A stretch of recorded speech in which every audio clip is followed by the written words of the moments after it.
What's up, y'all? Kyle Hamilton here. I want to give a quick shout out to Lucas, Connor, and Ryan in the Week 0 podcast. Jackson rolling out, 3rd and 7 after the penalty, and it's a completion to Kuma. He's still running.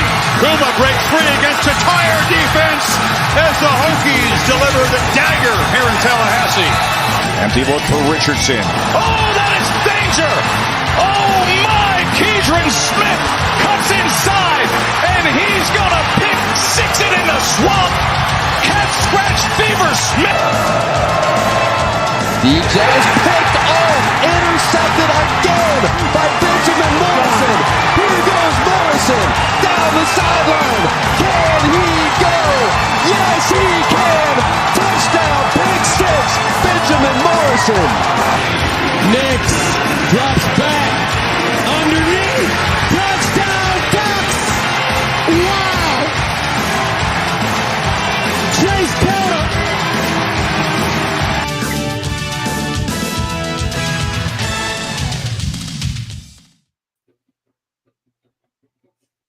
Excuse me. What is up, ladies and gentlemen? Welcome to the Week 0 podcast. I'm your host, Connor. Happy VTech man. Sorry. To my left is Ryan. I refuse to say his name for Apple, and I know that'll piss him off for not saying it. Below me is Phil. I'll say it myself. Trojans burst when the Irish do you came. have a BMW M3? Sorry, I spoke over you, so no one heard that. And no, you didn't. Brian is Josh. Bye, Bryant. Wait, hold on. Read the bottom part of my name. The white part. Al Golden bought that nail polish remover. Gotta love it. I only remember Al Golden sucking so bad as the Miami Hurricanes head coach got fired after. Hey, you know what? He's a 59-0. top 3 defensive coordinator in college football right now. So yeah, and yet he's not going to get a head coaching job because of. Oh, hey, he will. The NFL teams already want him back in the NFL. Please. I don't even think the Raiders would want him as a defensive coordinator. Right. He literally was the reason the Bengals went to the Super Bowl. What are you talking about? The Raiders have been playing better defense this season. We don't need to be worse because of Al Golden. I don't know what you're talking about. He took the Bengals to the Super Bowl. He took him. Don't you mean everyone says Right. Joe Burrow took him to the Super Bowl that year? Dude, you realize ever since Al Golden left, the defense has been trash in Cincinnati? Yes, I know. That's And they how haven't been back to the Super Bowl? That's how the Ravens have beaten them 2 out of the last 3 times they played them. Exactly. That's because they don't have Mr. Al Golden. And yet he still sucks as a head coach. This is wild. Whatever. This is crazy talk.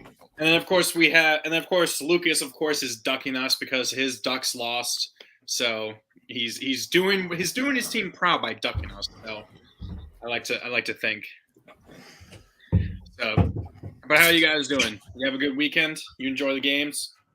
I had an excellent weekend. You had an excellent weekend. You guys won maybe the ugliest game of the entire NFL season thus far. Or one of up there. Ravens Titans was not very much better. I didn't know this was an NFL podcast. I'm just saying. And then obviously he was very happy. Josh, Either way, I had a great weekend. Wait, did you win? No, you lost. Sorry, I forgot. Are you rubbing that in, dude? No, I straight forgot. Hey, I brought my my doctor up here today. We got Dr. Phil in the house. There we got go. Dr. Phil in the house. So I guess as I'm getting first one, Dark Mizzou. No, it's Darth Miz. It's Darth Miz now. Darth Max the Miz Wildcats. now. Boo. We'll start there. You want me to start? No, Josh goes last. Okay, You I'll go last. You guys go ahead and start. It's Darth Miz. I'll start. We'll let Connor go first. Okay, full honesty, this whole thing, the Darth Mizzou from Matt Mitchell is absolutely hilarious. I was with Josh as he slowly descended into like sadness and depression, just giving me live updates of the game while we were reacting to the Notre Dame USC game. And he's just like, oh, there's another touchdown from Mizzou. Oh, there's another interception thrown by Devin Leary. Their punter has a better arm than Devin Leary. Probably. I did give him that update. I didn't say he had a better arm, but I did say that. Oh, great! Fake punt, touchdown pass. Oh, that happened. I don't remember that, but Dude, that Yeah, punter that was might one of the first updates I gave you. Dude, that punter. like I said, I forget. I've forgotten a bit. But Dude, whoever Missouri's punter is, oh, we lost Phil. that dude might actually be better than Graham Mertz. Who? Connor Cook? No, whoever the It's punter back. is. Oh, the punter. I was like, what are you talking about? The punter for Mizzou. Why are you might be hating on better Graham than Mertz? Did you not see the tweet about how he's actually had like a really good season for Florida? He has.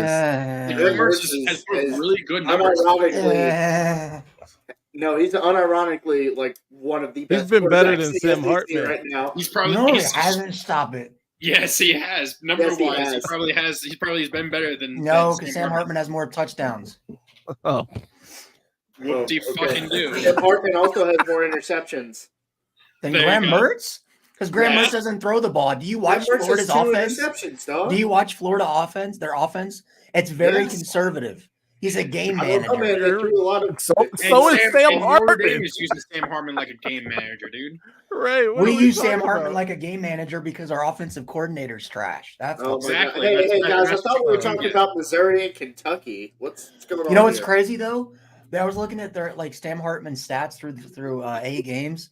As You he know what's says, I extra thought we were crazy? talking So- about Missouri and Kentucky. He But- still goes on to say, I was looking at Sam No, Hartman. I was just saying like because the people they were doing like Hey, an so article I'm about it. slobbing on Sam Hartman's So now. Wake Forest Sam and Notre Dame Sam, he's actually had a big improvement in his QBR efficiency rating and passing yards through 8 games at Notre Dame than he did at Wake last year. I mean, Yeah, I'm the looking this latest. up real quick. I'm looking this up, Ryan, just to see who's doing better overall. So, Mertz has a higher completion percentage, more yards. Because he literally just throws like little dump routes to the running backs. That's all he does. Doesn't. Yes, he does. Go watch that Kentucky game. Is How I'm many really yards having this down- argument because Ryan's No, I'm asking hating on because, like, Graham dude, Mertz of all. kidding me? If you watch the Florida offense, they throw a Let's lot talk of about dump offs. Mizzou. Let's His talk about average- Mizzou. Why his- are we not talking about Mizzou? Talk about Mizzou. Ryan, Talk your about prediction of All right, Mizzou, at talk least about competing Mizzou. competing for the SEC championship, is looking good right now. You're gonna Yeah, get I look like blown a- out And by Brock Georgia. Bowers is going to be out for that game against Georgia in 2 weeks or 2 or 3 weeks. So 3 that weeks. might help. 3 weeks. 3 Well, weeks. that's killed your fantasy team, obviously, because you have nobody left, Not for real though. Josh. But I mean, it's a fun little story. Yeah, I mean, it was surprising because I was at Kentucky, right? Was it at Kentucky the Yes, game? it was Yeah, and Kentucky came out strong. What, 14-0? Josh, he's like, okay. Phil, real quick, your thoughts while Josh laughs himself into a stupor. So I did a 20 pick parlay. All right. And I know that's crazy. A 20 pick parlay. Did you get I mad at picked VT Mizzou. for costing you with one of those last week?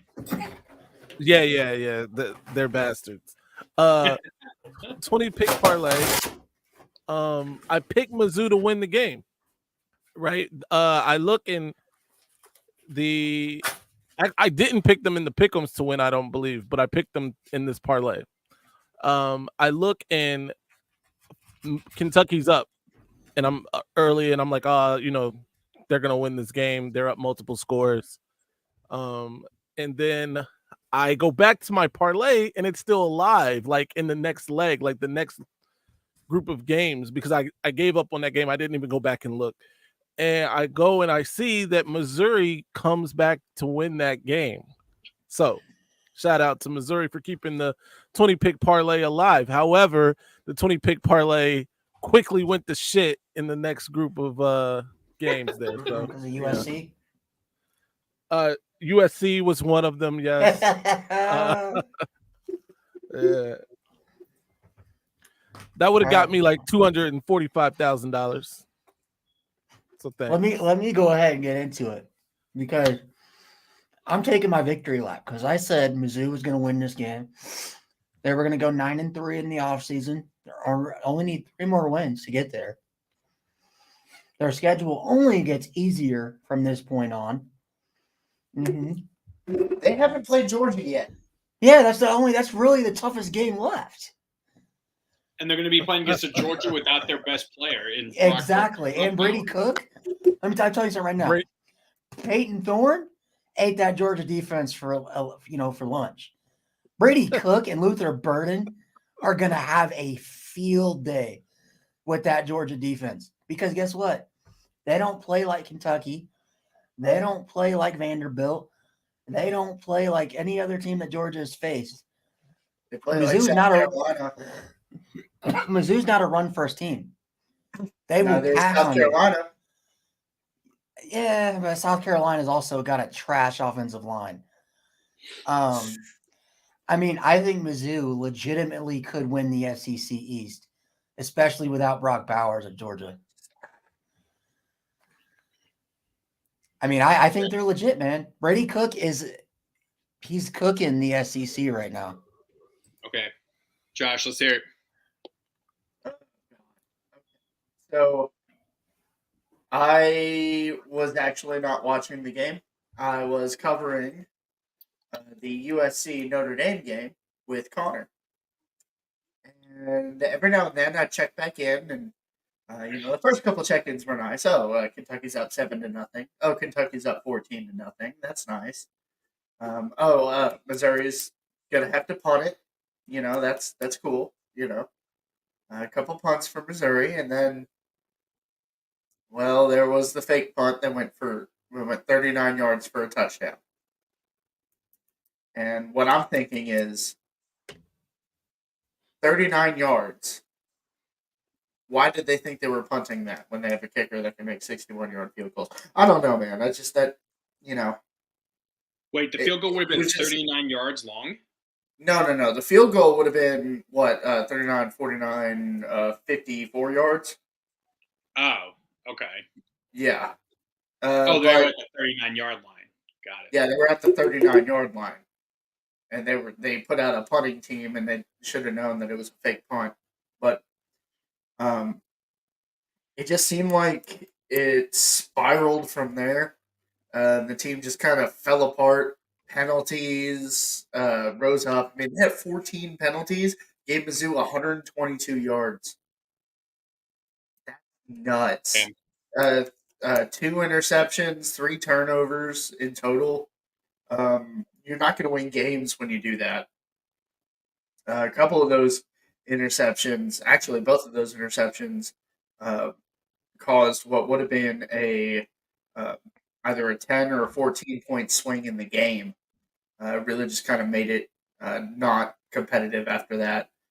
Leary, I mean, they get a bye week. They went 7 weeks, and now they get a bye week. They're 5-2 in those 7 weeks, which is not bad, but not what I was hoping for. I was hoping for 6-1, but 5-2.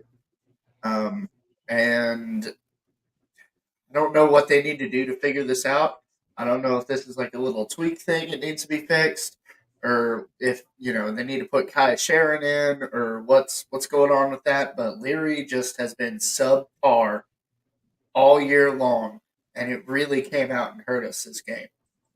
I knew it was going to start costing us games, but I didn't want to say it cost us the Georgia game because that just wasn't competitive. This game had the capacity to be competitive, and Kentucky was undisciplined. They weren't making plays. Leary was turning the ball over. It was not good for Kentucky at all. That was a really bad game, and they need to figure something out because after the bye week we get Tennessee at home, and I'm worried about it. Is that at Tennessee? It's at home. I just said it.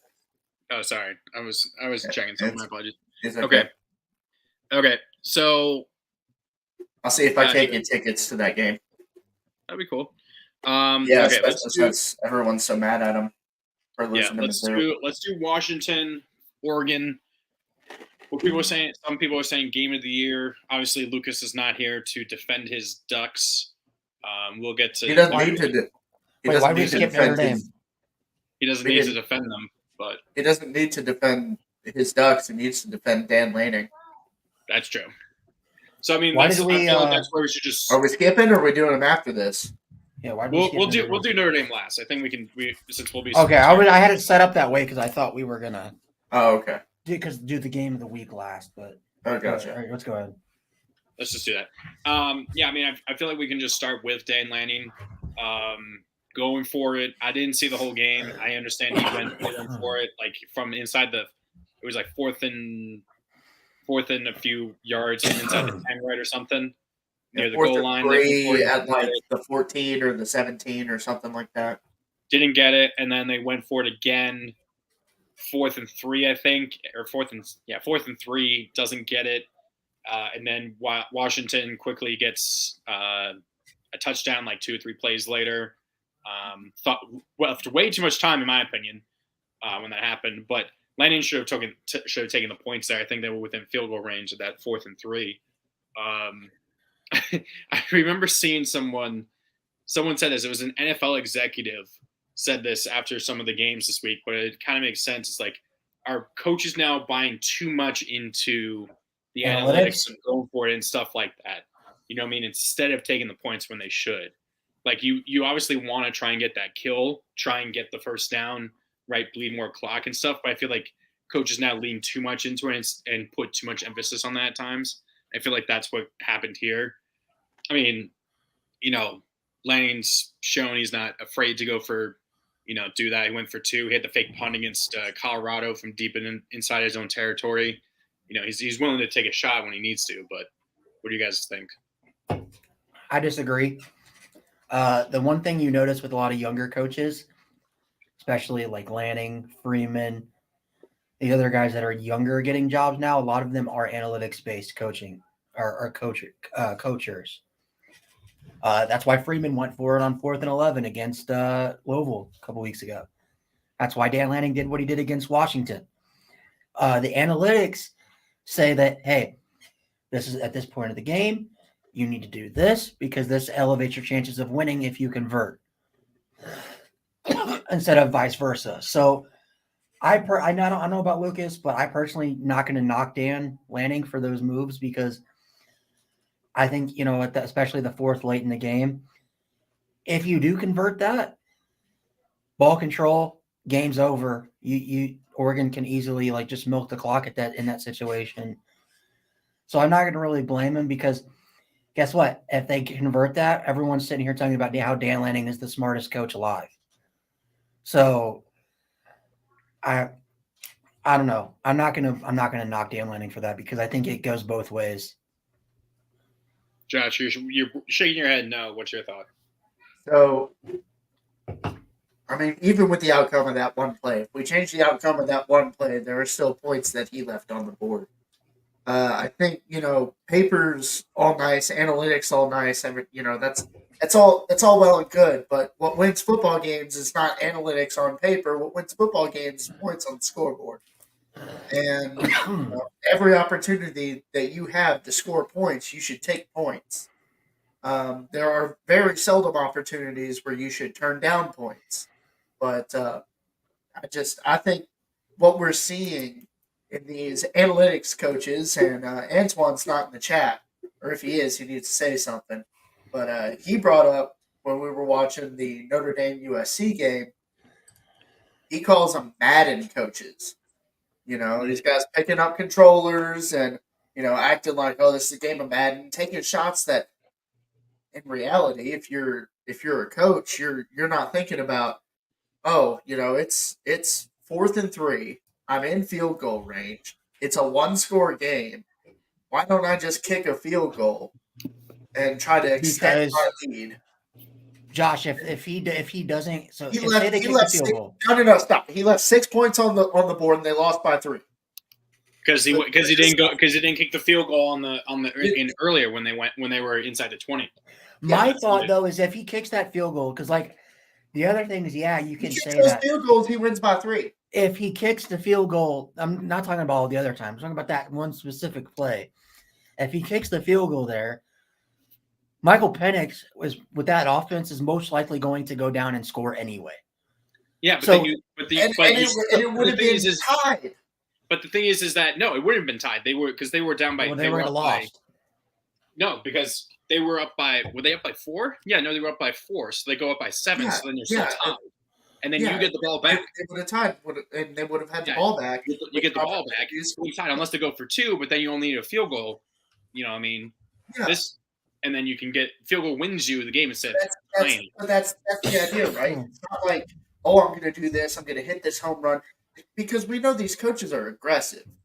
Dan Lanning is an aggressive. But do you really want to go to overtime? Yes. At Washington. Yes. That's when your defense defense had gotten torched all game long. Yes, absolutely.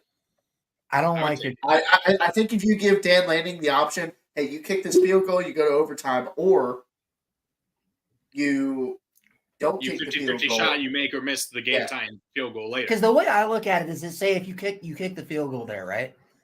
It's most likely going to happen. Get into the weeds, man. You're bringing up scenarios that didn't happen in the game. No. Well, what I'm saying is, my thought is, if I'm Dan Lanning, I go for this. If I don't get it, Washington's going to score. Either if I kick the field goal or not, they're going to score. But if they do score, what I think Oregon had like a minute left and a couple timeouts. I think so I'm leaving it up to my offense in that position. And the way Bo Nix was playing that game, I have faith in Bo Nix to go get me a touchdown. Why gamble? Why gamble? Why gamble when you don't have to? Phil, what's your thought? That's the aggressive part of that. I agree with a lot what Josh says. What Josh said, rather. I think that there's a place for analytics, but also there is a place for feel in the game, right? You know, to that point, Lanning had gone for it on 4th down twice. He hadn't gotten it. So you have to understand your team. You have to understand the team you're going against. You have to understand the situation, right? All of these things play a part, as well as like what the analytics say. And if the analytics say, yo, our chances of winning are going to go up exponentially in this situation, but you as the coach and as the coach feel like, hey, like this before, they've stymied us twice already on 4th down. It's very risky for me to go for it on 4th down, considering, you know, who we're facing. I think that should take some precedence too sometimes over analytics, especially in that situation. I think the smart thing to do would have been to go for the points, get the points. Now the pressure, you see what I'm saying? Now they have to have a feel too. Now it's not just, yo, we need to go down. There's more pressure on Washington now to go and make something happen. Exactly. Because they're going to be down by a touchdown, so they have to get a touchdown. Yeah. So I think that's the difference for me anyway. Like analytics have a place in the game, absolutely. But also knowing the situation and knowing your team and recent history also has a place in the game. And I will say this: Ryan's not 100% wrong. Like no. Ryan, you're not wrong when you say stuff like, if he gets that 4th down, he's a genius. You're right. You're not wrong at all. And hindsight's 2020. So obviously we can look back at this game and say, oh, they lost by 3. They should have kicked those field goals. You know, that's just part of reviewing the game and everything else. It's just, I feel like Oregon played better than Washington did throughout that game. And it was just those decisions to go for it on 4th down instead of taking points that cost them. See, and in my opinion, I understand the leaving the points on the field, but with the way that game was going, say he kicks the field goal there, we go to overtime. I don't think it necessarily changes the outcome. I still think Washington wins that game because at home, Washington would have had the momentum because they would have scored going into overtime. That's fair. I don't think it. Yeah. I don't think it necessarily changes the outcome. So I think it was just more Dan Lanning saying, "Hey, do I trust my defense or do I trust my offense more?" And I trust my offense more. Another part of that is like field goals aren't 100% either. Yeah. And Or you see his kicker kicker missed one Yeah. to tie the game. So Yeah, he could have just missed it. But this is why the games are played. all right. Okay, cool. We spent enough time on that, obviously, and then We did. obviously we get to what Ryan. I'm sure he had a very good sleep that night afterwards. Spent all of his did. energy running in the field. The My most feet, exercise. my feet were The most, killing. your feet were killing you the next day as well. Yep. Like No, walking down the block. during it. Actually, during I think I almost tore a hammy somehow. I was storming Just the shows how. field.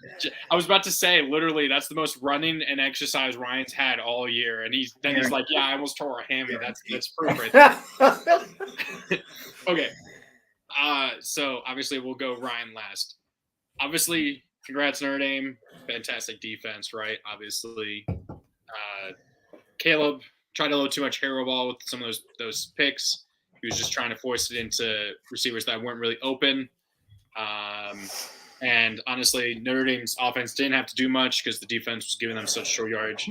But my biggest takeaway is, and I mentioned this to Josh, is that Notre Dame's offense is concerning because outside of the short yardage that they got for the turnovers, they didn't really do much. And even Ryan kind of mentioned, you kind of agreed with this earlier when we were talking about this in the chat. Outside of that one touchdown drive, that was like the 46-yard touchdown pass. They could not move the ball against a really bad USC defense, or at least at least according to us, we thought it was like a bad USC defense. But like, They had another drive for a field goal.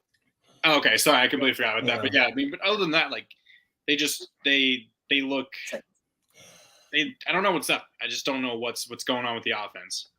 And I think if you had not lost the game to Louisville, right, then your offense would be like, and you were still a contender for the playoff. Your offense would be what I would think would hold you back from being a playoff team, if that makes sense, right? Like, I think that's the factor that would hold you back and prevent you from being able to win it. So. All right.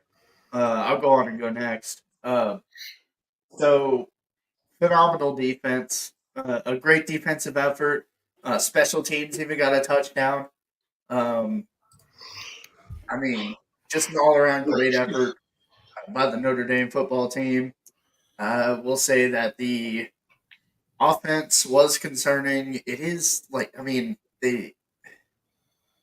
I don't know what it is. It just seems like they're trying to figure out who they are halfway through the season when they're playing these teams with better defenses. They're just trying to figure out who they are because they can't just lean on Estime and they can't just lean on Sam Hartman because half of his receivers are injured or something else. They got swine flu. I don't know. But, I mean, it is the one concern I have, but if their defense plays like that every game, then I'm not really worried about Notre Dame. Caleb Williams, I agree with Connor. I think that he just tried a little too much hero ball, tried to force some throws, and it didn't work out for him. Credit to the Notre Dame secondary for being ball hawks and creating a lot of havoc plays. It made this as lopsided as it was. Go ahead, Phil. Yeah, I mean, I gotta echo a lot of what you guys said. I didn't expect this result going into the game. Obviously, I thought USC would win, and I actually thought they would win pretty big. Notre Dame's defense certainly outperformed my expectations, and Caleb Williams kind of didn't have a great game. And a lot of credit for that has to go to Notre Dame's defense and the scheme that they came out with. Like you said, he was forcing a lot of things that, just weren't there. And yeah, the only complaint that I have about this game is actually afterwards. And I was unfortunately tagged in that video with a guy running on the field and getting in Caleb Williams' face and, asking to see his nails, which for a minute was great. Like, I had a chuckle about it, But now my mentions are just on fire with everybody liking and replying to this video, and it's ridiculous at this point. He's just getting mad. One of these things said, "Oh, the alpha male runs on the field," and I was like, "What the hell is happening, bro? This is ridiculous." Light beater wearing fan. Right. Yeah. Hey man, that's what happens when Barstool Sports steals our video. Barstool Sports tagged us in that. But that's not. But that wasn't. Was that? No, it wasn't our video, but I got it from one of the guys that actually like posted it. Oh, he sent it to you, and it I've seen a photo. There was a photo I took of him. It was of him next to Caleb with his phone. One of my buddies at the Irish, one of my coworkers at the Irish Tribune. That was his friend that filmed that. Oh. So that's where I got that from, and then I posted it. So everyone like that's tagging it is like, oh, Barstool Sports. Josh is quitting Barstool this tomorrow morning. He's quitting Barstool. And I'm like, what pissed me off about it is that they didn't even credit us. They just posted the video, but on Twitter. Yeah. Hell, so I would take them if it'd be like courtesy of Week 0 Productions, and then I would just get a bunch of traffic to us. You know what I mean? Yeah, they didn't. Right. Hold on, Mark. Our pick'ems is Thursday, but I like your. I like it. Taking Penn State, and then we got Moose in here. Puffing his chest. Oh yes, Ryan's about I am. He's about to puff his chest out. So, I am. Wait, Ryan. Yep. And I'm gonna mute my computer now. All right, go ahead. So, going into this game, I told you guys, I was besides Daniel, I was the only one that took Notre Dame, and I said, what's going to happen is Caleb Williams has never faced a defense this good outside of Utah last year in his life. He threw 3 interceptions all of last year. He threw 3 in the first half against Notre Dame. And he's lucky it wasn't 6 because there were 3 other ones that Notre Dame's defense dropped. So it could have been way worse. But I am just proud of that defense. I think Notre Dame's defense, with the exception of the second half against Louisville, and I think that had more to do with the offensive ineptitude and putting our defense in such horrible positions late in that game, that it sort of wore them down as the game progressed. But if you look at Notre Dame's defense, what defense can say that they went up against Ohio State and Marvin Harrison Jr., Riley Leonard and Duke, USC, Caleb Williams, the defending Heisman Trophy winner, and that offense, coming into that game, they had the number 1 offense in college football. I know they hadn't played anybody, but still. And completely, utterly locked down Caleb Williams, locked down. I mean, can we say that was probably the best defensive showing that we've ever seen anybody have against Caleb Williams in USC? I mean, yeah, that was utter domination. So I'll give you the stats. Notre Dame had 6 turnovers on USC, sacked Caleb Williams 6 times. Caleb Williams has never turnover on downs. Yep. Caleb Williams had never been sacked more than I think twice in a game. He got sacked 6 times. And we know how elusive he is. And for Notre Dame to be able to do that, I thought was very impressive. And I want to speak on, because I saw people online saying, oh, well, that's childish to storm the field, go up to Caleb and do the whole net. Like, it's mainly USC fans that are saying, like, come on, man. You know damn well if that was Notre Dame and we did that and we came to the Coliseum after beating you guys and painting our nails FUSC, you guys would do the same damn thing. And I told USC fans, I guess you must never have watched a rivalry game in college football because there has been worse said by fans to opposing teams in a rivalry game. Just go watch Texas, Oklahoma every year. Go watch Michigan, Ohio State every year. Texas gets upset with this. All you have to they get offended with the horns down. But there will be plenty of that in the SEC. It's gonna be glorious. But my thing is, like, I don't see an issue with it.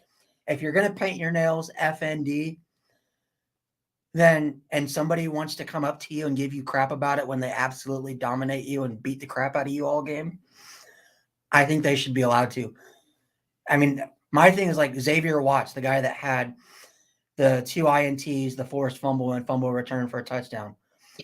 After the game, he ran up to Caleb Williams and struck the Heisman pose at him. Okay. I don't see an issue with that. I don't. Okay. I really don't. That is okay. But I don't think the fan doing it was okay. Yeah, it's funny to look at and all this other stuff, but I don't know. Honestly, I would have been totally fine with Caleb taking a swing at that guy. Yeah, I wouldn't have cared either. One more thing, Ryan. I'll take care of your light work here. Moose, I mean, you kind of discounted what you said at the end of the sentence with what you said at the beginning of the sentence. Like the O-line doesn't sack the quarterback, but I understand. Yeah, where you're also, coming from, and though. the O-line doesn't throw picks. Well, I think we should move on. Yeah, but- let's move on yeah, here. final Move thing on that, to Notre Was Dame it has the Oregon? best secondary in college football, Actually, and I will this is week repeat six. that. Ohio. Hold on. Okay. It says something else. It doesn't say the state. Whatever. But he's right. Trash talk is a part of college football to an extent. Do you guys have an issue with us storming the field? Because I've seen people say, I do, but it's not like a childish thing. It's like isn't Notre Dame at that point? You know, aren't they? well, at the people point were where they saying, well, the whole thing with Clemson where they would rush the field after Clemson rushed the field after every home win, and that's like why. That's a tradition. No, that's a tradition. No, but that's still so weird. They even do it after losses. but no, like, Okay. Well, if they Yeah. move to the SEC, they'll have to stop better, else they'll get fined every single Oh, time. real quick. This It's goes an hand in only a hand. home game thing, and that's a thing. For this fun. goes hand in hand with that, but this is more USC. Are you guys concerned at all with the move to the Big Ten? Because USC hasn't beaten Notre Dame in South Bend since 2011. Part of that has to do with USC's lack of toughness. Field. No, I know, just- but hold on. bruh. This is more USC because this is for Phil. Because I've seen USC fans talk about this. I've seen Michigan fans talk about this. Ohio State fans. Is this a concern going forward for USC when they join the Big Ten? When they're going to have to play a Big Ten style of football that USC has just never been known for? I mean, the toughness factor, the cold weather, the snow. I mean, if you're going to do this against Notre Dame, I'd pay to see USC have to play like Ohio State like late in November when it's snowing or something, like the week before the Michigan game. Like I'd pay to see that. I think the way they set it up though is that those teams won't be playing like in Michigan or in Ohio State at Ohio State. They won't be traveling east in late November that's dumb. to play That's outdoors. I At know. least for the Agree. first season or so.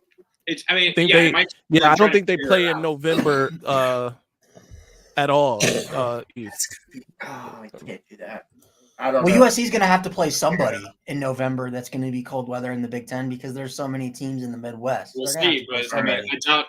I guarantee you they're going to set up to make sure that USC and then Ohio State or Michigan don't play each other to take them one of those teams out of the playoff potentially. You know what I mean? Well, I think every year, Especially with the expanding. every year the protected, like, because there are protected games, right? So Michigan and Ohio State are going to play every year. Michigan and Michigan State are going to play every year, and I forget the other team.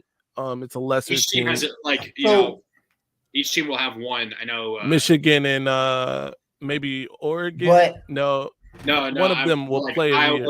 Washington. Iowa, Wisconsin, or something, or Wisconsin. Yeah, Minnesota, we'll play those- them every year, right?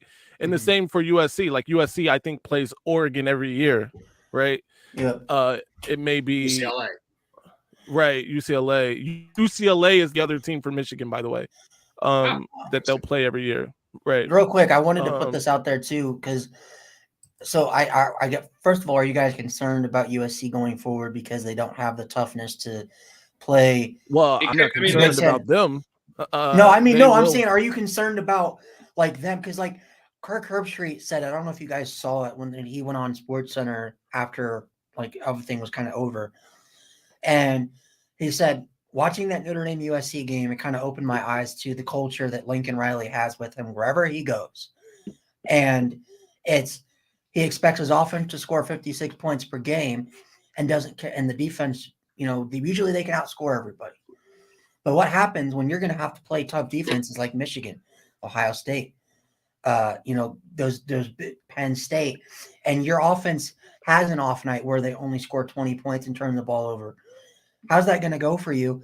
And one of the things he said was, he said before the Notre Dame game, I said USC is lucky that they have Caleb Williams. If they don't have Caleb Williams, they could have been 2-5 right now. He said, and you know what's crazy is they have Caleb Williams, and with the stretch they've got, they could be a 7-5 football team with Caleb Williams. Wow. That is crazy. And so I want to give this all to you.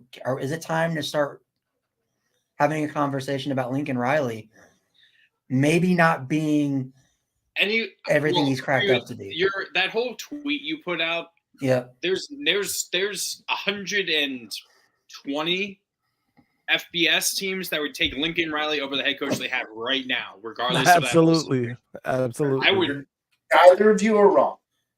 I will say this. Also, Ryan, real quick, I suggest you tilt your camera down more because we can't see your face. So I tilt it Connor down. and Phil, you're not wrong. You're not wrong in the slightest. You know who's wrong? Those college football teams that would take Riley. Now, he would be an amazing OC somewhere. Yeah. Be an absolutely amazing OC, one of the best to ever do it at OC. I think at head coach, he's got loyalty issues with, his DC he brought from Oklahoma. I don't know why you would do that because your defense at Oklahoma sucked.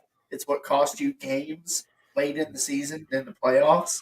I don't know. I think he's got loyalty stuff he needs to, get over. And maybe that's just his boy. Maybe that's just his guy. And it's a package deal.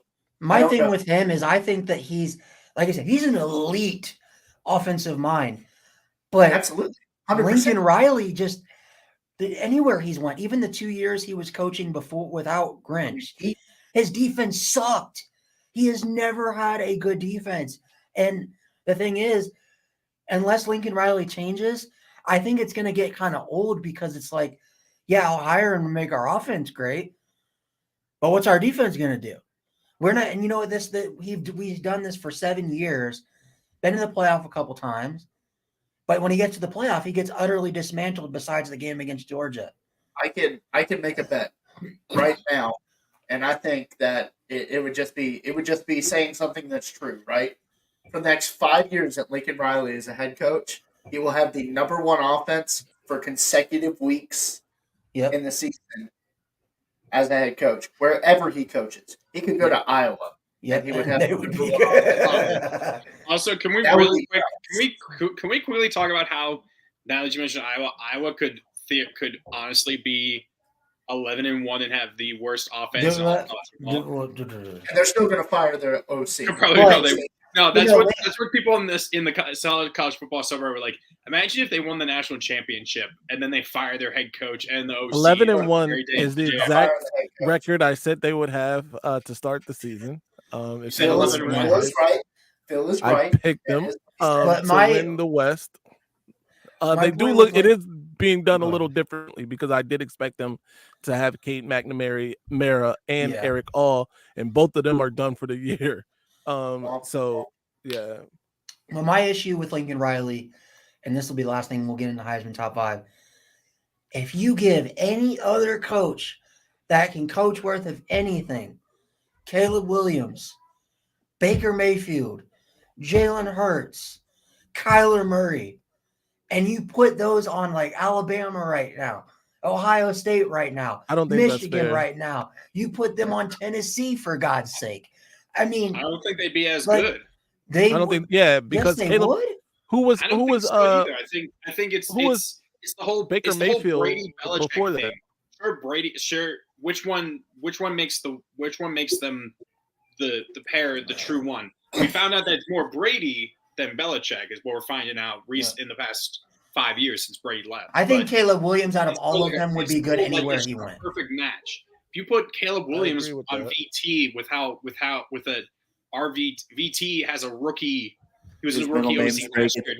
He's never been an OC up until last year, right? Sure, we might be a little bit better, maybe have another win or two, but I still. But how many passes are we going to give Lincoln Riley for having the best player in college football and not win anything? That. That's not really a pass. Like, not a pass either. We're still saying he ruined Spencer Rattler. He hasn't been able to win anything. He didn't ruin Spencer Rattler. That just wasn't where Spencer Rattler needed to be. That's like Baker And by the Mayfield. way, Spencer Rattler went to South Carolina. He still throws interceptions. I know, but he's better than what he was at Oklahoma. I was about to say he's got a ridiculous completion rate. It's he's playing a lot better. I'll give you that. But Spencer Rattler ruined Did you see that Rattler. Shane Beamer broke his foot after that game? Yeah, because he picked something because he lost that football game. Because he was so mad. But I personally, I don't know about you guys. I'll give Lincoln Riley credit for developing like those guys. That's what I mean. He's part of a great offensive mind. But Caleb Williams could go anywhere he wanted to right now, and I think he'd still be Caleb Williams. We had a question. Oh, okay. Baker Reagan Mayfield, that is his name. Baker Mayfield started his college career at Texas Tech. Yeah, right. He was a walk-on, I believe. On the bench. He was a walk-on true freshman.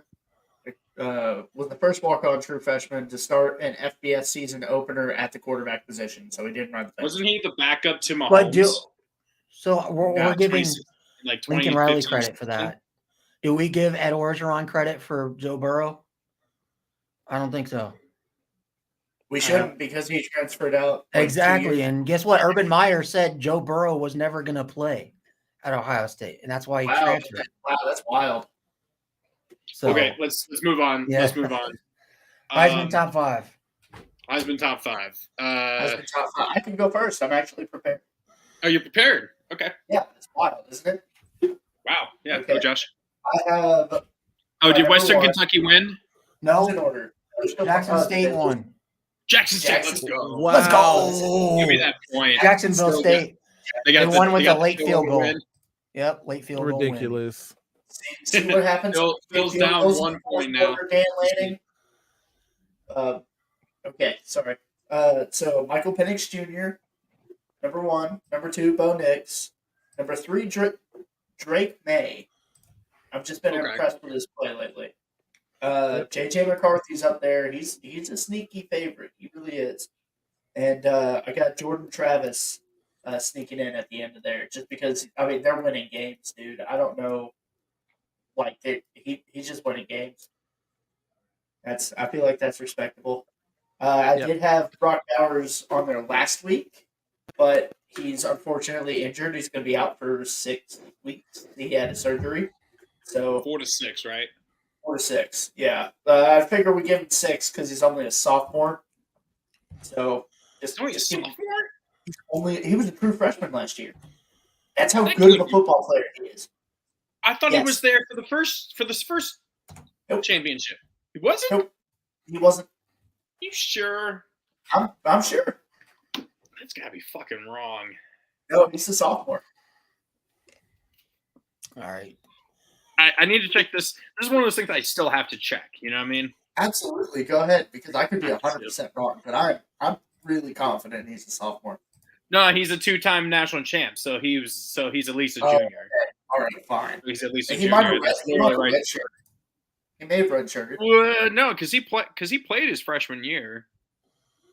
Yeah, so freshman year he had 56 receptions, 882 yards, program record 13 receiving touchdowns. So, Okay. it was first team All SEC, second team All American. Give him 6 weeks. You know. Yeah. Yeah. Give him 6 weeks. Jeez, I think his Georgia's career- good his enough career- to his win career- at it. His reception, his average receiving yard per catch is 15.2.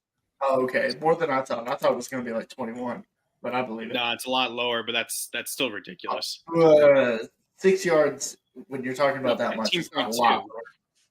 I know. It's 6 Well, yards that's less than what I thought. That's still respectable. Okay. Yeah. Phil. Yeah. So I got Michael Penix number 1. I think most people will. I got Drake May number 2, JJ McCarthy number 3, Bo Nix number 4, and then rounded it out with Jordan Travis. By the way, I don't think, for the record, if it wasn't for the losses and things like that, I would have Jaden Daniels in there. Because I mean, he leads the country in what, completion percentage or passive rating or something. Yeah, because their like offense total is really yards. good. But they're Yeah, He's playing out of his He mind. leads a lot of stats, but they've lost a couple games. And that's Yeah, but I mean, he's been leading that because the defense is so bad, so he has to make up for it. So that's not obviously. But I think Like he defense. lost his Heisman. I think he lost any chance at the Heisman after that FSU game just because of how bad he looked in the second half. I mean, okay, so I'll go with. Or did you already go, Connor? No, I mean my list is pretty much the same. I think it's Penix. I think it goes Penix from 1 down. Penix, Penix, Nix, May, and then McCarthy or Jordan Travis flip flop right now. And then really there's no other QBs because obviously now it's pretty much the Heisman is almost always, it's just like the NFL MVP. It's almost always going to be a QB unless you have a running back. You know, we haven't had any running backs really truly go off this year, like kind of take over, it seems, which is weird. But Brock Bowers probably would have been a down ballot guy, maybe been like a top 5 if he had kept up the pace he had the past couple of weeks. Or even wasn't running like a running back by committee thing, then Estimate would be up there. That's true. That's true. Yeah. Estimate would have had the numbers if he had been this single major back. But yeah, I mean, it's really he's good enough. Yeah, Jaden. Yeah, Jaden Daniels is up there. He'll probably finish in the top 10 for overall voting somewhere. But I think it's going to be those 5 in any particular order. I'll go next. I got. I can't believe none of you have Dylan Gabriel on there. He's just outside my top 5. I've got Michael Penix Jr., Bo Nix, Dylan Gabriel, and then at 4, Drake May, and then number 5. That's where it kind of gets tricky for me because I don't really know. Maybe Quinn Ewers. I'll just give Quinn Ewers that because of the Alabama game. So yeah, that's my top 5. Still not sold on JJ McCarthy yet because I went back and watched the highlights against Indiana, and just I don't know, man. I don't know. It's not flashy. It's not like I get it. It's not Michael Penix and it's not Caleb Williams out there. Like when they're on point, it's like JJ McCarthy's a top 5 quarterback, but it's just not like it's just different watching JJ McCarthy play. You know what I mean? He's one of the most efficient. I know what you mean. He's one of the most efficient quarterbacks, but he's not flashy. Yeah. He's wasn't there like a comparison? No, he's talking about McCarthy. Oh. There was a comparison play with Jim Harbaugh and it was McCarthy. Jim. I love that. Yo, hold on. Why is Caleb Williams even on this list?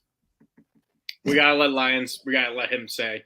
I mean, I don't know. Maybe I feel like we gotta see how the rest of the season goes. Maybe he gets back at least on the top 5, but he's not gonna win it after this. Look, game. I mean, I don't understand why Caleb Williams isn't on the list. If I'm being honest, if Bo Nix is on the list, they both lost. Well, Bo Nix lost a close game. If you watched Caleb Williams against Notre Dame. No, Caleb Williams was awful against Notre Dame. I'm conceding that he didn't look great.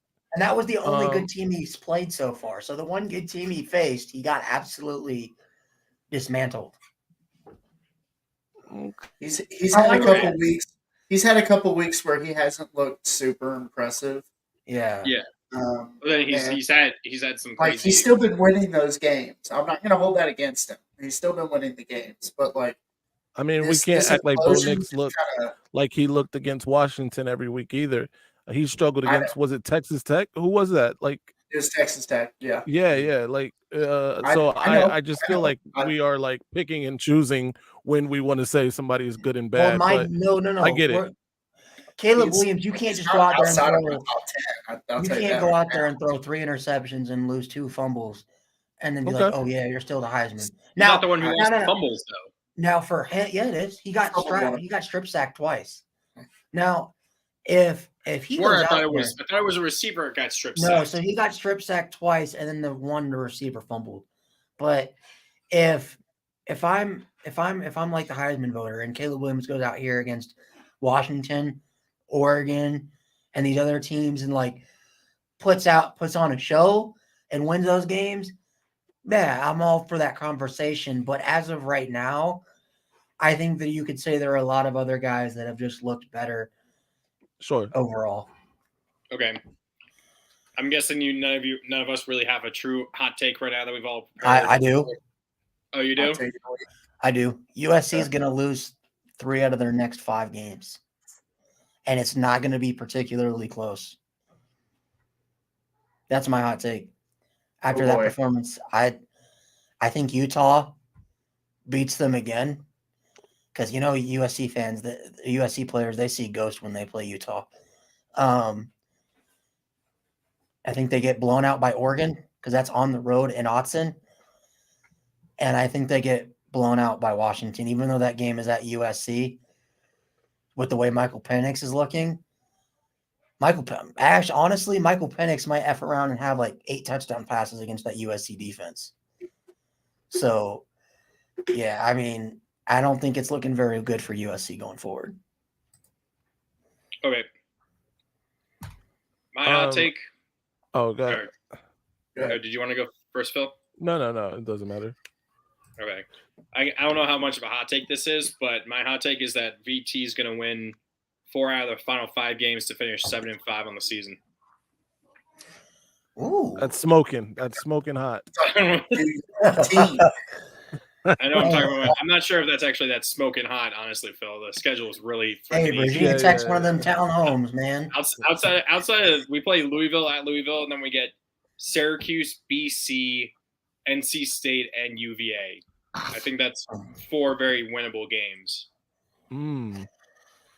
Or And- Southern Miss.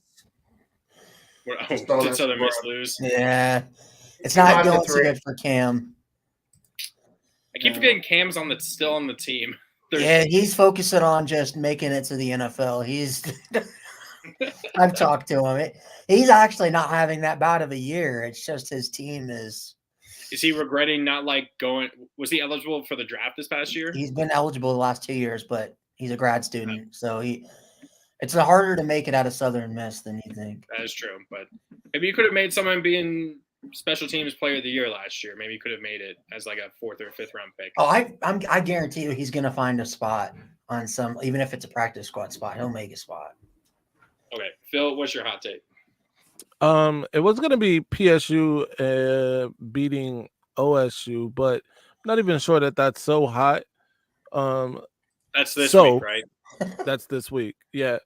Cool So take. I'll say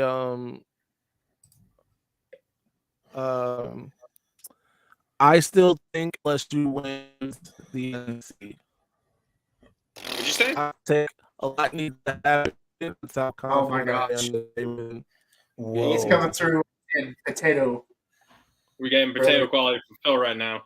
That's that Michigan Wi-Fi. Are you hearing me? Can you hear me now? Yeah, Was you're it, good. was it Yeah, LSU repeat. still wins the SEC? Yeah, LSU wins Okay. the SEC.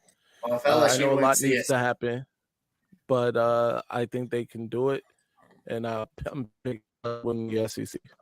Ryan, are you still on the Mizzou will win the SEC? Yes. that's wild. Bro. I kind of want. Wait, can Dude, LSU, after watching- they so- play each other because they're in separate divisions, right? Or Yeah, are they in the can. same- knows? But LSU has to beat Alabama, and Alabama would have to win or lose another game, I think. They would have to No. lose again. No. No, So no, LSU, no, all they no. have to do is beat Alabama. Yeah, and yeah. later. So we would get a Mizzou LSU rematch in the SEC title. There you go. Kind of want to see that now. Oh wow! Because that's the whole thing. Mizzou's going to cost the SEC a chance at the playoff this year. That's what I'm hoping for. Do you think if Mizzou goes like if they win the SEC at 12-1, do they get a playoff spot? No, Honestly, that'd be hilarious, and I think they could. Do they I get don't think they will. I think the college football playoff would like just be like, nope, not putting Mizzou in there at all. Nope. No. I think one thing that we didn't talk about, one thing we didn't touch on enough, was the impact of Tez Walker on North Carolina. Yes, I was actually going to put that and in Drake May. Yeah. I was going to put that as one of the things, but then I completely forgot. Well, I mean, we I can think mention that's that gonna be as big for them. corners coming up now on that next. Once Josh Gets does boxed this. out of the Final Four. No, they don't, because that has never happened. And if it's Mizzou, it might happen. Is it just because it's Missouri? Because it's Missouri. What if they try like painting like over the Mizzou logo and just put like a big A and an elephant, just like put a sticker I on have it? a pretty spicy hot take right now, and I don't Well, know. they've if you guys already are ready kind of for it. appropriated Michigan's Block M, so they could try to sneak in on that. Yeah. I got it. Okay. Go ahead. UCF is going to beat Oklahoma this week. Ooh. Wow. Oh, Wait, John Rice Plumlee back? Is it at UCF? If it's not, no, neither of those things are Well, there. tell me you hate Brett Venables without I saying don't you hate Brett Venables. I just hate Oklahoma fans. But Hey, they didn't exist, Josh. They didn't exist until last week. what do you mean? Oklahoma fans? Yeah, no, I'm talking about like they didn't talk. They didn't say a single word until last they week. have been talking mad stuff on SEC stuff. Oh. On SEC. Absolutely, they have. They're like, hope you guys are ready for your new daddy. Oh no! Breaking Oklahoma. news: UCF starting quarterback John Rice Plumlee is set to return against number 6 Oklahoma at night, at home. Give me it. Oh, UCF beats Oklahoma at night. dude! Let's go. And they get John Rice Plumlee back. Oh, okay. I like that even more now. That's actually a really good one.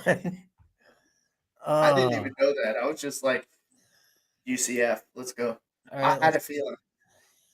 Stunners and bummers of week. I gotta change that. Week 7. Week 7.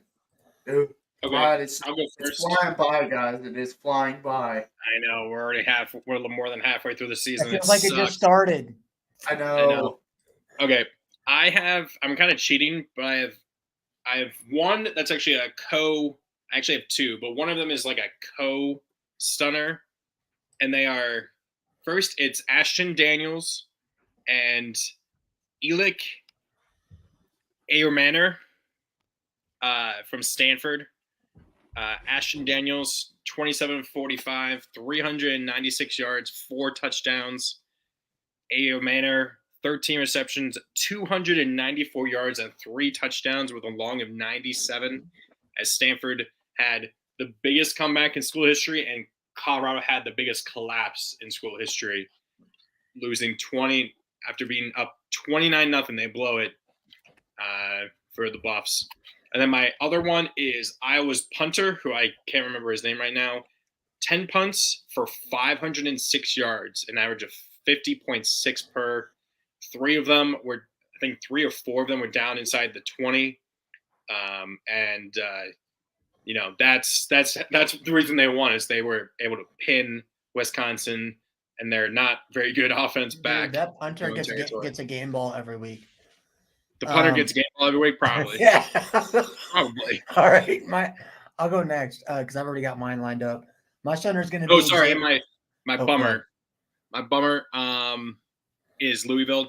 That whole game, you know, the emotional high beating Notre Dame last week and just immediately crash and burn, as Josh is very happy about it. Louisville football's back, y'all.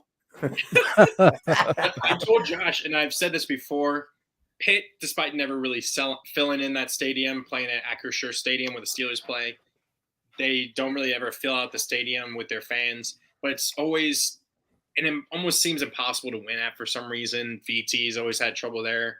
Obviously, that's why Miami Notre had Dame's not.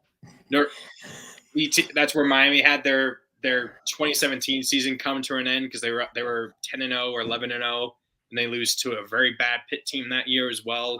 Their playoff chances are dashed.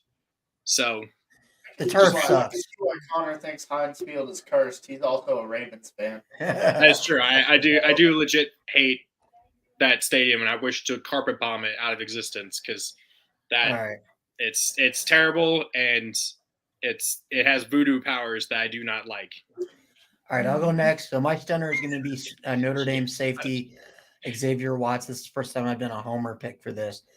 Had maybe a top 5 individual performance in Notre Dame football history. 2 INTs, a forced fumble on a receiver, returned that for a touchdown, absolutely made the future number 1 overall pick look like Graham Mertz out there from Wisconsin. So, yeah, I'm going to give Xavier Watts that. And then my bummer is going to be West Virginia's prevent defense. That was I don't know if that's more just forgetting to bat the ball down. This is not batting the ball down, buddy. No, actually, I'm going to give both defenses my bummers because we can see a 60-yard touchdown pass and 2 touchdowns in the span of 30 seconds? I mean, both teams' defenses were terrible. Let's just put it that way. Yeah, that game was wild, but I don't think either team really won. I know Houston won, but I don't think either team really won. So, yeah, that's my stunners and bummers. All right.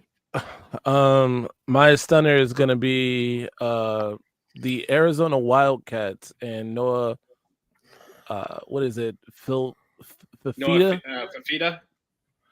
Yeah, and them totally dismantling Washington State, 44-6. Fafita threw for like 340 yards. Dude, he's been on fire. Is he a true freshman? His 3rd career start. Yeah, he's a true freshman. He's like 1,000 yards. Yeah, he's pretty good. 3 career games. Yeah, he's pretty good. And you know what's crazy? He's the backup. His starter is injured. Right. And Jaden Delora I think he should not to get his job back. They're not going back. He shouldn't. He shouldn't get his job back after that. As Noah Fafita is now the starting quarterback for the Arizona Wildcats, and maybe if they started him from the beginning of the season, their season may be a little different. Well, Jaden Delora is really good. He's good. That's Jaden Rashada? No, Jaden Delora. Rashada is at Arizona State. And then my bummer is going to be Kansas and losing to Oklahoma State. I told you that plan to sit Jalen Daniels out until the Oklahoma game just keeps blowing up in their face, man. I'm telling you. Yeah. Jalen Daniels has more back issues than a 67-year-old man. But I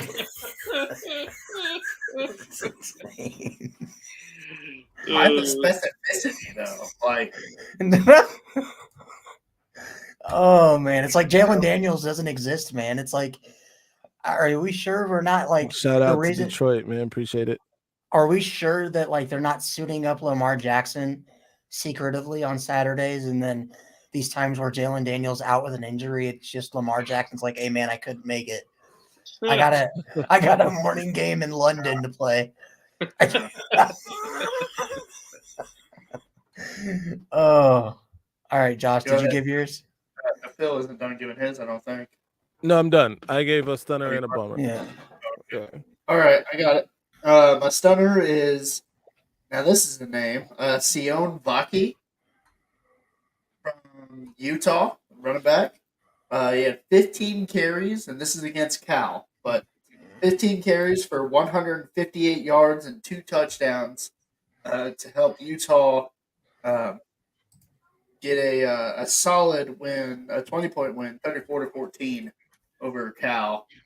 So good for them. They go to USC this week. So we're going to see obviously, we're going to ask With about, Cam Rising, but you know, we won't get an answer. yeah, we're never going to get an answer on that. Cam Rising doesn't exist anymore. He was a figment of our imagination the entire time. Yeah, I don't think he's not real. He's never been real. It was Tim Tebow in a wig the entire time. We just didn't know. Okay. Okay. We did. Well, Right. actually, there was something that came out today that yeah? there are rumors going around that Cam Rising may take a red shirt year this year. I hope he Well, does. you should. That's nuts. Yeah. Okay. So, my bummer is former Cal quarterback Jack Plummer for U of L, 29 of 52 for 320 yards, 1 touchdown, and 2 very costly interceptions. Really kind of gave Pitt the opportunity to win that game, and that's what they did, 38-21. Hey, that's a familiar score. The Louisville Cardinals fall to a subpar Pittsburgh team, and it looks like Louisville football is back. Hey, Connor, sad VTech man, your nemesis is back in the comment section. Hey man, you missed it. I said VT. Yeah. My hot take is that VT could win 4 of their last 5 games. Pretty winnable games going forward, man. I think at the very least, I think they can make a bowl. I think it's very possible. They've turned things around, and unfortunately, this team is showing the same problem that Justin Fuente had, sticking with the wrong QB for far too long. Because I feel like if Kyron Drones had started the season, we probably would have at least won 1 or 2 more of those games that we should have. But All right, too late who's now. our real quick one by one? Who's each of our surprise teams of the week? Josh. I was gonna pick Arizona. Just putting it on Washington State. I didn't see it coming. It was nuts. They beat them by like 40 points. Crazy, absolutely crazy. Phil. Yeah, mine was going to be Arizona as well, but I'll just go with Oklahoma State just to be different.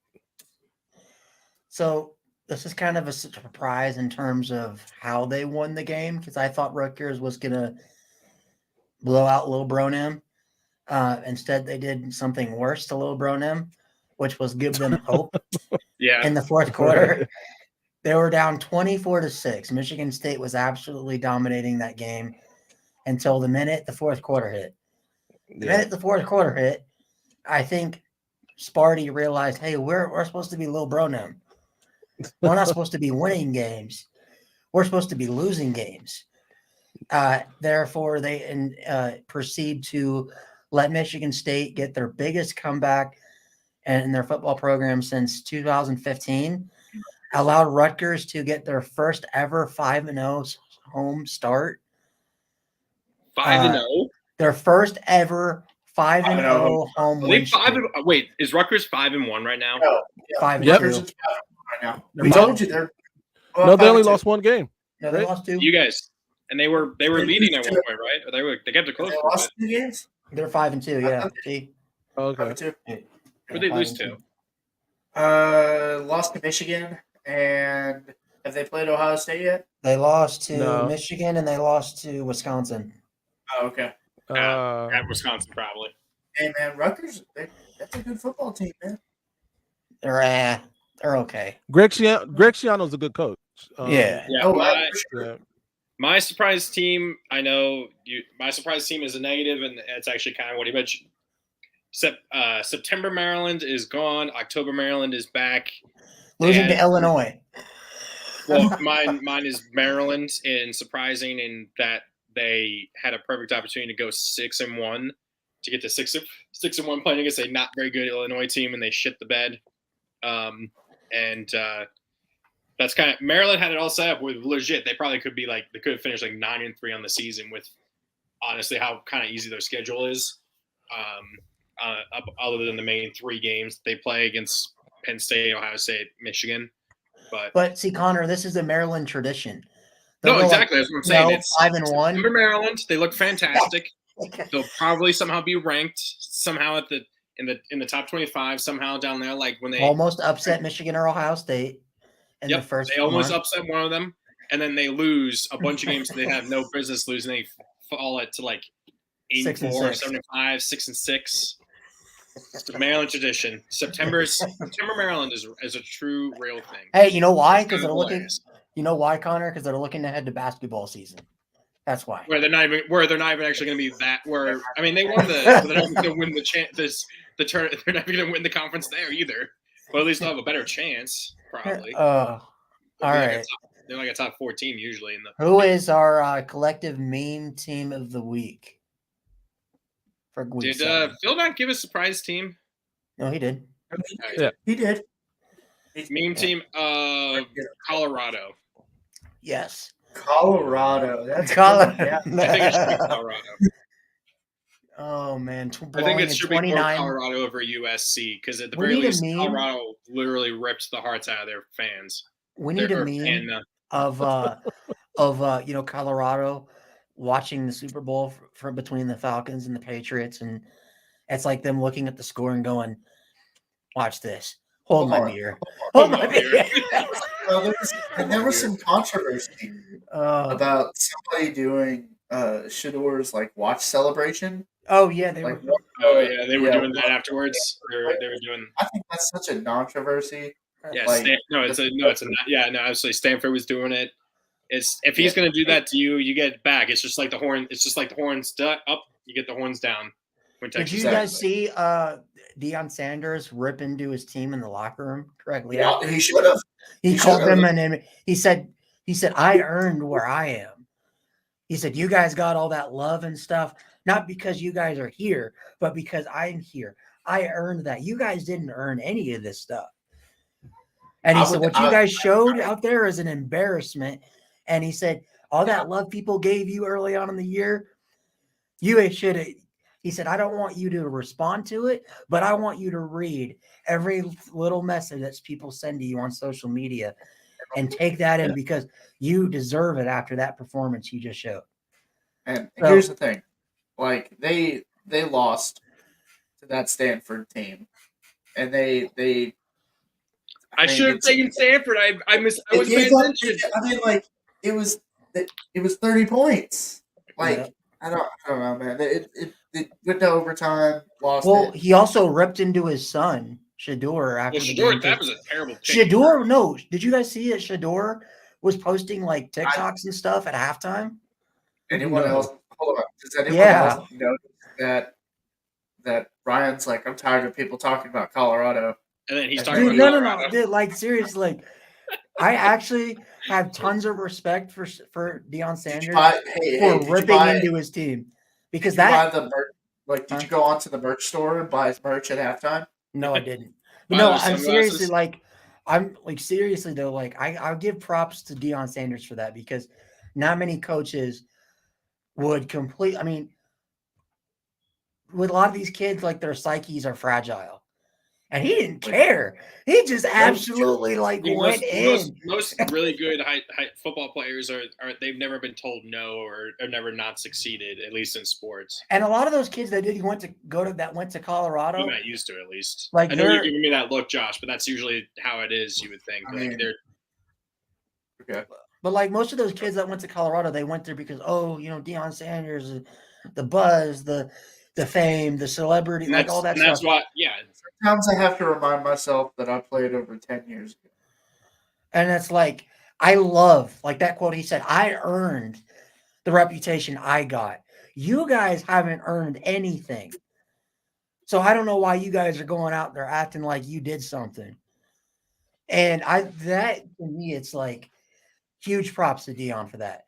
And I'm glad he got on his son too about the posting stuff at halftime and dancing and celebrating halfway through a game. That game wasn't over.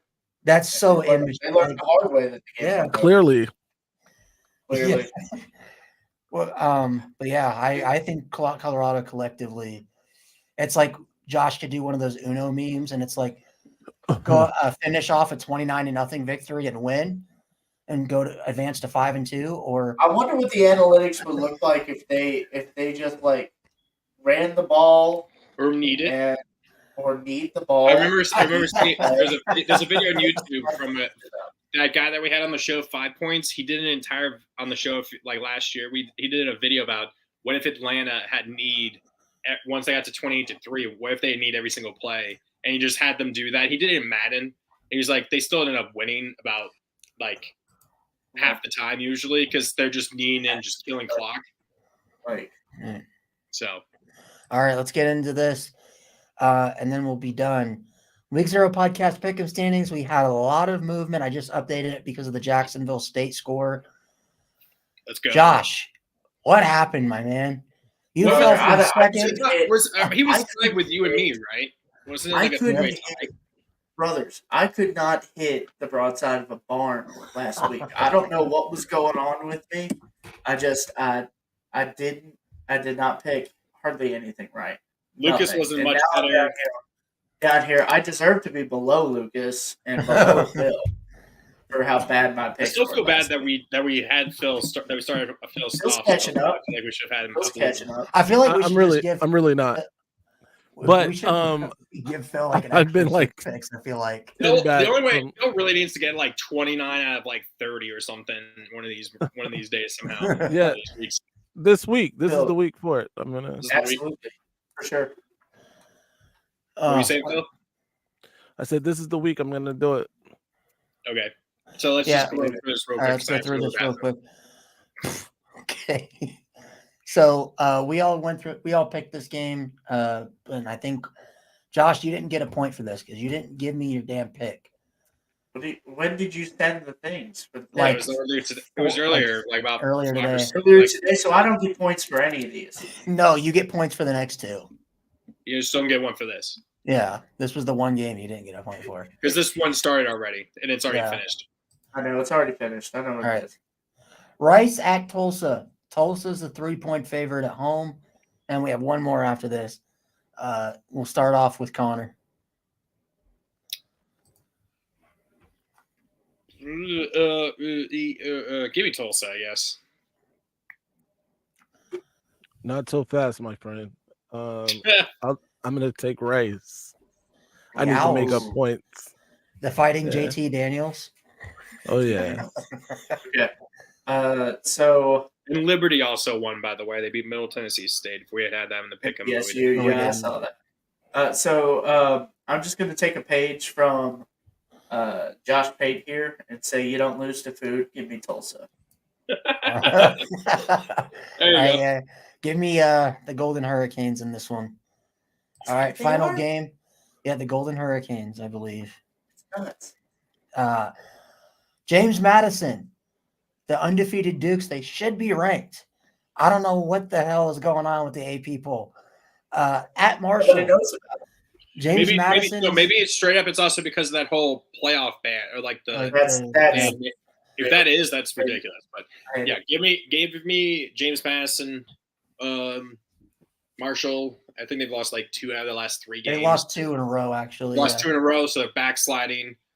Like I said last week, with the Marshall Georgia State, Marshall has given up more runs of 60 yards or longer than any team in college football. I think JMU is going to take that. I have no idea actually, but I'm gonna still go with James Madison. All right, Phil. Give me Marshall. Ooh. I'm gonna take Okay. Hold on, I'm Marshall. doing research. Give me a sec. I'm gonna make Last up these minute stuff. points. Talk amongst yourselves. Blah blah blah blah blah blah blah blah blah blah blah. Well, while Josh is waiting, I'm going to go with the Dukes, the undefeated Dukes of James Madison.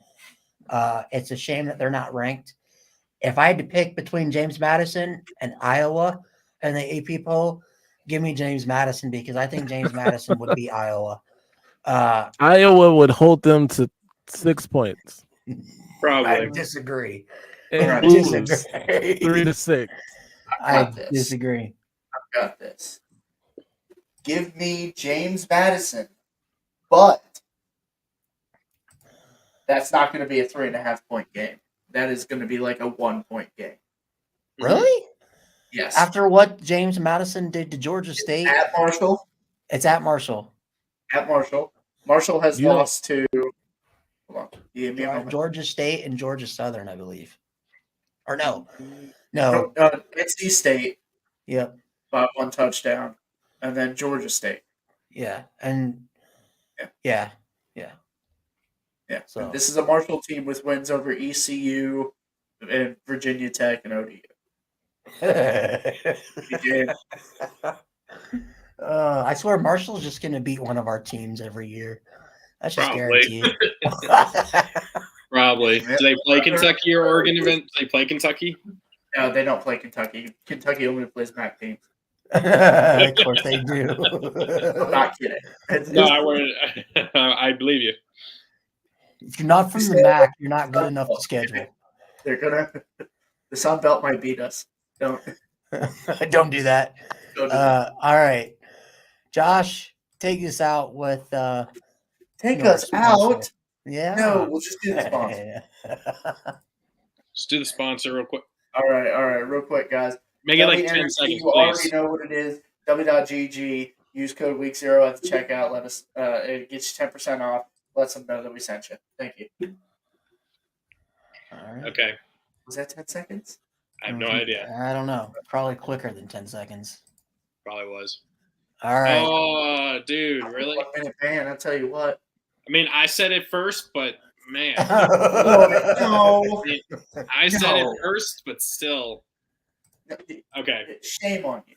For Josh, for Phil, for Ryan, for Connor, we'll be back on Thursday doing our pick'ems and stuff. We will see you then. Have a good night, guys.